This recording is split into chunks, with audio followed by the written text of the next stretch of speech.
Mga puso sa Bacolod City naman, babayi pilason matapos yung tiro sa sulod sa isa ka computer shop. Insidente na huli ka. Yaring balita ka itong ginto tungka. Sa sininga CCTV video nga kuha sa isa ka computer shop sa Puro Cagaykay, Barangay 2, Bacolod City, pasado las 11 sang gabi sang Abril 25. Makitaan nga nagka-computer si Florence Estores, 48 anyos. Mati-unti-un pa, hinali na puhag sang isa kalupok sa pusil ang mga yara sa sulod sang computer shop.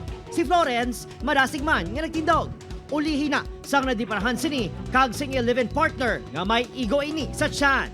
Apisar may pilas na nagtindog pa ini kag insinaduhan ang pertahan sang computeran. Oo, ako nagkadto ko station, nag-ano ko ng assistance para makakadtuan na di sa.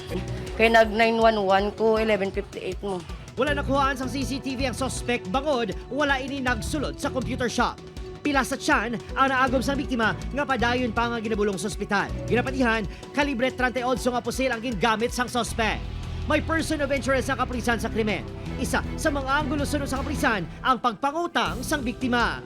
May initial kita nga information, may nagahambal nga base kuno sa utang, pero hindi man nila ma-confirm yet. So ginaulat na lang natin nga mag-ayo yet ang kwan kay para maka-interview kita. Bangod sa natabo, masugda na ang seguridad sa natabuan sang insidente. Nga nervous sir kay syempre para sa safety man namon hindi da namon kilala kung sino to kagong ano iya nga purpose. Ginatunguhan pa sa news team nga makuhaan sang bahin ang 11 partners sang biktima. Opo, Kiril Castillo, Adrian Priatos, 1 Western Visayas.